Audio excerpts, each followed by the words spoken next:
नमस्कार भैया, शुरू करते हैं डायरेक्ट। एक तो ये है कि मैं जो सबसे पहले याद कराना चाहता हूँ आप लोगों को, वो इकोनॉमी की क्लास में मुझे लगता है जहाँ से सीधा प्रश्न आपको मिलता है वो सबसे पहले याद कीजिए। मैंने कहा ना, मार्शल को प्रिंसिपल बना दिया है। हमने क्या किया है, मार्शल को अपना हमने प्रिंसिपल बना दिया है। मार्शल यहाँ से देखेंगे थोड़ा सा, बस एक मिनट। मार्शल का क्या किया है, पेन मिल जाए, और ये रहा पेन और रेड, ये बस हो गया। अभी भी नहीं आया, कोई बात नहीं है, हमें चाहिए पेन, और पेन भी चाहिए रेड कलर का, ठीक है। अब हो क्या रहा है, राइट। मार्शल को क्या बनाया हमने, प्रिंसिपल।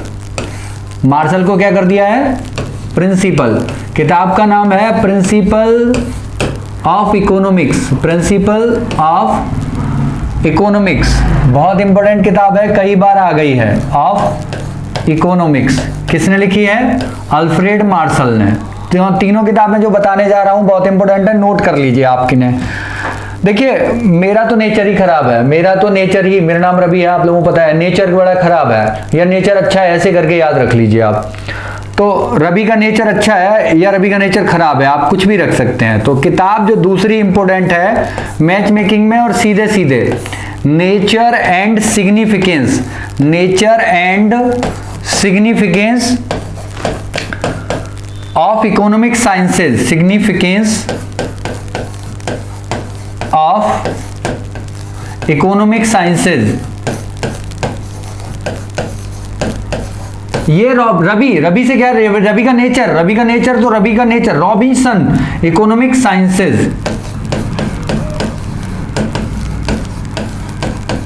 ये किताब किसकी है, रॉबिन्सन की। सीधा प्रश्न आता है, यहां से बिल्कुल गड़बड़ नहीं होनी चाहिए, रॉबिन्सन लिख लीजिए आप वहां। एक और तीसरी सबसे इंपॉर्टेंट किताब है, बहुत ही इंपॉर्टेंट किताब है। पहले मैं देख लूं रिकॉर्डिंग ठीक से आ पा रही है कि नहीं आ रही है। ठीक है, आवाज भी आ रही है आप लोगों तक। आगे की बातें हम यहीं सीखेंगे। पूरी वीडियो आधे घंटे से ज्यादा की है, सारे टॉपिक क्लियर करने वाले हैं इसमें। तीसरी जो किताब है, द थ्योरी ऑफ इनकम। कौन की इनकम है यार, किसी की इनकम नहीं है, कोई इनकम। इस समय कोरोना चल रहा है, कौन की इनकम, ठीक है। ये थोड़ी हिंट है, ये किताब आपको याद रखाएगी। और किताब का नाम क्या है, द थ्योरी ऑफ इनकम।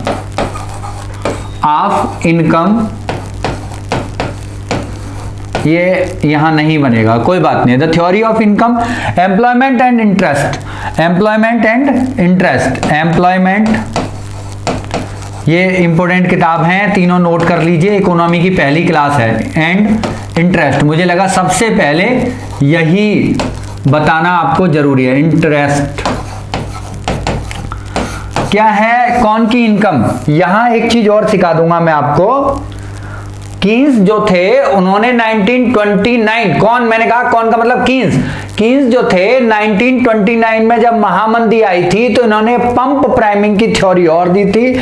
उसमें क्या दिया था कि जब मंदी हो, इस मंदी को दूर करने के लिए सरकार को सरकारी खर्चे बढ़ा देने चाहिए। ये थी पंप प्राइमिंग वाली थ्योरी जो है, वह भी कीन्स की है। तो इनका पूरा नाम है J.M. कीन्स। तीनों किताबें बहुत इंपॉर्टेंट है, बच्चों लिख लो, कहीं नोट कर लो आप इसे। दूसरी जो अब इससे हम आगे बढ़ने वाले हैं, जो सबसे पहले सिखा देता हूं, वहां आप ये समझिएगा कि हमें सीखना है व्हाट इज इकोनॉमिक्स। तो इकोनॉमिक्स जो वर्ड है वो देखा जाए तो ECO इको और NOMIC ग्रीक भाषा का एक शब्द है, ऑइको, और NOMIA नोमिया, ऑइकोनोमिया ये वर्ड है। ऑइको का मतलब होता है घरेलू, डोमेस्टिक, और नोमिया का मतलब होता है प्रबंध। नोमिया का क्या मतलब होता है, प्रबंध, घरेलू प्रबंध, यहां से ये वर्ड आया है। अब इकोनॉमिक्स के, अर्थशास्त्र के 5 स्तंभ है। अर्थशास्त्र के कितने स्तंभ है, 5 स्तंभ है अर्थशास्त्र के। नंबर 1, कहीं मत जाइए, बिना उत्पादन के कुछ भी संभव नहीं है, तो उत्पादन लिख दीजिए। और जब उत्पादन होगा तो कहीं ना कहीं आपको उपभोग करना पड़ेगा।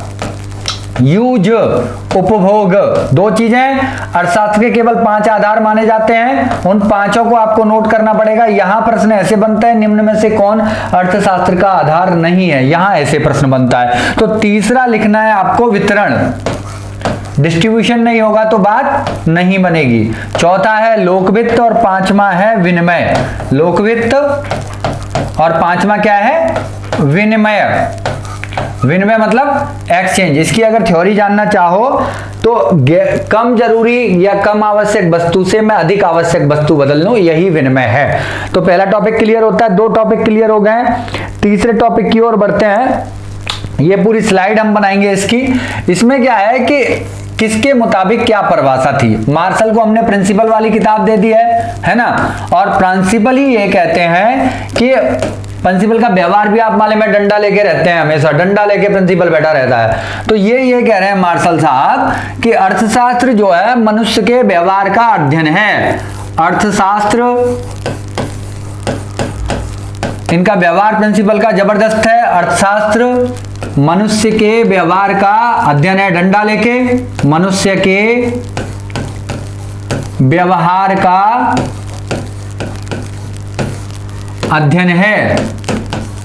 पढ़ाई तो ऐसे ही करनी पड़ेगी आपको, सीधी बात। मार्शल प्रिंसिपल वाली किताब, प्रिंसिपल ऑफ इकोनॉमिक्स, इसके साथ साथ इन्होंने क्या, उनका व्यवहार वाला विज्ञान है। तो ये कहते हैं कि अर्थशास्त्र मनुष्य के व्यवहार का अध्ययन होता है। दूसरी परिभाषा जो अक्सर आती रहती है वो एडम स्मिथ की है, ये आपको रटी हुई होगी। अर्थशास्त्र धन का विज्ञान है। देखो मैं कह रहा हूं अब एडम स्मिथ की नहीं आएगी किसी भी एग्जाम में, अब आएगी तो यही आएगी। ये किसने कहा है, एडम स्मिथ की क्या है, धन का विज्ञान बताते हैं इसे, धन का विज्ञान। एक रॉबिन्सन की परिभाषा और है, उसे आप कहीं नोट कर लीजिए, थोड़ा सा लिख लीजिए। अर्थशास्त्र एक विज्ञान है। रॉबिन्सन कहते हैं कि इकोनॉमी इज अ साइंस जो मानव व्यवहार तथा उसकी आवश्यकताओं, इच्छाओं एवं उपलब्ध संसाधनों के वैकल्पिक प्रयोग के बीच संबंधों का अध्ययन कराती है। ये परिभाषा आप तब पढ़िए एज ए सब्जेक्ट आप इकोनॉमिक्स पढ़ रहे हो, मतलब वहां मेंस में भी आपका सब्जेक्ट इकोनॉमिक्स हो। तो अभी आपको क्या याद करना है, 2 ही चीजें याद करनी है, एडम स्मिथ वाली परिभाषा और अर्थशास्त्र में के मनुष्य के व्यवहार मतलब प्रिंसिपल साहब वाली परिभाषा। इससे आगे चलते हैं हम। अगला जो टॉपिक है जो who is known as the father of economics, तो आप ये पक्का जानिए Adam Smith is known as the father of economics. अच्छा, दूसरी बात, इन्होंने जो किताब लिखी थी वही एडम स्मिथ वाली 1776 में एन इंक्वायरी, पूरी किताब का नाम है an inquiry into the nature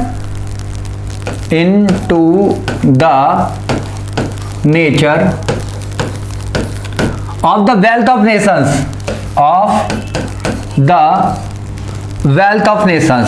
WEALTH, wealth of nations।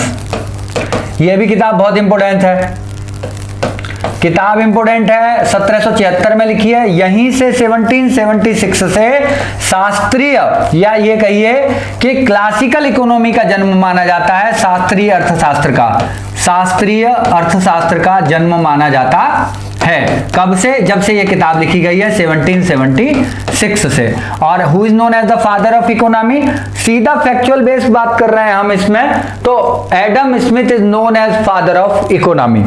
चलिए इससे थोड़ा आगे बढ़ते हैं। ये मैं बता ही चुका हूं आपको, nature and significance, nature Ravi का, रॉबिन्सन, और इनकम तो कौन की होती नहीं है, कीन्स वाली इनकम वाली बुक है। अगला जो टॉपिक है अर्थशास्त्र की अगर हम बात करें तो देखा जाए तो एक मैक्रो इकोनॉमिक्स बोलते हैं MACRO और एक बोलते हैं माइक्रो MICRO। देखिए ये होता है समष्टि और ये होती है व्यष्टि। अगर आप इसे समझेंगे व्यष्टि का मतलब बस ये है कि तोड़ तोड़ के पढ़ रहे हैं, एक बड़ी यूनिट के निचले हिस्से की एक इकाई को पढ़ रहे हैं, और इसके भी जनक एडम स्मिथ ही माने जाते हैं, व्यष्टि अर्थशास्त्र के भी। तो यहां अगर बहुत बड़ा एक यूनिट थी, एक छोटी इकाई की अध्ययन अगर हम कर रहे हैं, उसके छोटे छोटे टुकड़ों को, पारिवारिक आय को, परिवार में से व्यक्तिगत आय का अध्ययन अगर हम कर रहे हैं, तो ये माइक्रो इकोनॉमिक्स है, MICRO, माइक्रो इकोनॉमिक्स। एक बड़ी यूनिट को तोड़ के छोटी यूनिट में पढ़ना। और एक बड़े प्रकरण को लेते हुए अगर हम स्टडी कर रहे हैं, नेशन को, देश को स्टडी कर रहे हैं, एक विशेष क्षेत्र को स्टडी कर रहे हैं, वहां छोटी छोटी बारीक चीजों पर उतना ध्यान नहीं दिया जा रहा है, तब हम कहेंगे कि मैक्रो इकोनॉमिक्स है। और माइक्रो इकोनॉमिक्स की शुरुआत कही जाती है कि एडम स्मिथ ने इस बात की शुरुआत की थी, माइक्रो इकोनॉमिक्स की, व्यष्टि अर्थशास्त्र की। इससे आगे चलते हैं हम। समष्टि अर्थशास्त्र के अंतर्गत मैंने बताया आपको, जो MACRO है, मैक्रो, इसकी उत्पत्ति हुई है मैक्रोस से, MAKROS, जिसका अर्थ वास्तव में ही होता है बड़ा या बृहद। क्या मतलब होता है इसका? बड़ा या बृहद। इसकी वास्तविकता यह है कि अगर हम बेरोजगारी का अध्ययन करें पूरे देश के अंतर्गत, गरीबी का अध्ययन करें, तब हम समझ पाएंगे कि ये हम मैक्रो इकोनॉमिक्स के अंतर्गत स्टडी कर रहे हैं। संपूर्ण अर्थव्यवस्था का अध्ययन किया जाए, संपूर्ण अर्थव्यवस्था का अध्ययन किया जाए, तो समझिए कि आप मैक्रो इकोनॉमिक्स पढ़ रहे हो। इससे आगे चलते हैं। ये बता ही चुके हैं। चलिए अब यहां एक बात आपको रखनी है, समाजवादी अर्थव्यवस्था के स्वरूप में देखिए आपने पढ़ी होगी, कहां पे पढ़ी होगी? मिश्रित अर्थव्यवस्था भारत की अच्छी तरह जानते हैं। समाजवादी और पूंजीवादी ये आपको समझना पड़ेगा। तो समाजवादी में आप सीधा सीधा ये समझें कि A to Z activity of economy is controlled by government. प्रत्येक छोटी से लेकर बड़ी गतिविधि, अर्थशास्त्र के अंतर्गत जो भी गतिविधि आती हैं, वो सामूहिक रूप से नियंत्रण होता है किसका? सरकार का। उद्देश्य क्या है? गरीबों का हित, सबका साथ सबका विकास। सरकार पूर्ण रूप से इकोनॉमी को कंट्रोल करती है, नियमबद्ध, विधिबद्ध करती है, तब इसे कहते हैं समाजवादी अर्थव्यवस्था। उद्देश्य क्या होता है इस प्रकार की अर्थव्यवस्था का? इस प्रकार की अर्थव्यवस्था का उद्देश्य होता है जन जन का लाभ, अपना लाभ नहीं, व्यक्तिगत लाभ नहीं, सामूहिक कल्याण, जन कल्याण, कल्याणकारी अर्थशास्त्र, यह सब है समाजवादी व्यवस्था। इससे अगर हम आगे चलें तो दूसरी बात आती है, पूंजीवादी कहिए या उदारवादी कहिए, एक ही बात कहेंगे आप इसे, लिबरल या पूंजीवादी। उदारवादी कहिए या पूंजीवादी कहिए, बात एक ही। आपको लगेगा उदारवादी अच्छी होती है, अरे अच्छी सब होती है, मिली जुली अच्छी होती है। उदारवादी का मतलब यह है कि गवर्नमेंट का कोई कंट्रोल नहीं है इकोनॉमी पे, खुली छूट दे दी है, सब कुछ प्राइवेट में कर दिया है। प्रत्येक आर्थिक गतिविधि का उद्देश्य है लाभ कमाना। तब आप कहेंगे कि यह अर्थव्यवस्था पूंजीवादी या उदारवादी अर्थव्यवस्था है। यहां पर देखिए प्रश्न इससे आता है, उदारवादी अर्थव्यवस्था की विशेषता नहीं है। 3-4 लाइनें दे रखी होंगी। अगर कंसेप्ट आपका क्लियर है कि इसका संपूर्ण उद्देश्य क्या है, लाभ प्राप्त करना, बहुत ज्यादा व्यक्तियों का कल्याण इसमें निहित नहीं है, प्रत्येक क्रियाकलाप अधिकतम लाभ की इच्छा के द्वारा प्रेरित होता है। वास्तव में आपसी कंपटीशन ही बाजार को निर्धारित करता है, कंपटीशन, प्रतिस्पर्धा निर्धारित करता है बाजार को। चलिए इससे आगे चलते हैं। अगला जो टॉपिक है, देखिए पहले तो यह है कि देखिए एक चीज और समझा दूं, बड़ा इंपॉर्टेंट, सार्वजनिक वस्तुएं क्या है। डेफिनेशन से आपको समझ में नहीं आएगा, डेफिनेशन से बिल्कुल समझ। दूसरा जो अगली वीडियो है आप कमेंट करके बताइएगा मैं आगे के टॉपिक कैसे पढ़ाऊं आप लोगों को। और देखिए सार्वजनिक वस्तुएं समझा रहा हूं आज। सांस लीजिए, घर बैठ के सांस ले ली, सार्वजनिक है, सिंपल परिभाषा कहती है। सार्वजनिक का मतलब यह है कि नितांत रूप से फ्री है और आपके प्रयोग से दूसरे के प्रयोग पर कोई फर्क नहीं पड़ रहा है, नितांत सार्वजनिक वस्तु है। लेकिन अगर आप यही क्रिया करेंगे किसी हॉस्पिटल में जाके, वहां आपको ऑक्सीजन लगी हुई है, तब वही सांस लेना या ऑक्सीजन की उपस्थिति वहां पर, वो सार्वजनिक क्रिया नहीं हुई। यहीं पे दो चीजें और कंसेप्ट समझिए, आर्थिक क्रियाएं और अनार्थिक क्रियाएं, यहीं पे समझ सकते हैं आप। देखिए आर्थिक क्रियाएं वे वे जिनका सीधा अप्रत्यक्ष कैसे भी प्रभाव अर्थ के रूप में या धन के रूप में पड़ जाता है, आर्थिक क्रियाएं कहते हैं। इसी के विपरीत यदि जिनका प्रभाव किसी भी रूप से अर्थ पर, धन पर नहीं पड़ रहा है, अनार्थिक क्रियाएं कहते हैं। एक ही क्रिया अलग अलग स्थितियों में आर्थिक और अनार्थिक हो सकती है। खून बेचना आर्थिक है, खून दान देना अनार्थिक है। दूसरी कहानी, सांस लेना घर पे अनार्थिक क्रिया है, सांस लेना हॉस्पिटल में आर्थिक क्रिया है। किसी के लिए तो वो आर्थिक है। ये था कंसेप्ट इस बात को समझने का। सबसे पहले हमने सीखा सार्वजनिक वस्तुएं जो जिनका उपयोग रोका नहीं जा सकता, सार्वजनिक वस्तुएं, इसी में भी शुद्ध सार्वजनिक वस्तुएं भी शामिल हैं इसमें, जिनका प्रयोग नितांत आवश्यक है, सरकार उनके लिए प्रबंध कर सकती है, जिनका प्रयोग रोका नहीं जा सकता है। और नितांत में अगर हम बात करें, नितांत शुद्ध सार्वजनिक वस्तु में तो कहिए वायु। दूसरा ये है, एक होती है निजी वस्तुएं जिसका अधिकार किसी के पास होता है और उसके प्रयोग के बदले दूसरे के प्रयोग पर कोई प्रभाव पड़ता है। तीसरी होती है जिसमें दोनों के लक्षण पाए जाएं और वहां आपको ये लग जाए कि निजी वस्तु भी है और सार्वजनिक वस्तु भी है। तो अब ये रही पहली आज की इकोनॉमिक की क्लास। आगे आपको बता देना है कि सब्जेक्ट कौन सा पढ़ना है। मैं जितने भी टॉपिक्स होंगे वो लगभग सभी ट्रिक्स से ही होंगे। ये थोड़ी सी वीडियो बड़ी है, लेकिन मुझे लगता है कि और भी आगे क्लियर करना है तो आधे घंटे की वीडियो तो होंगी।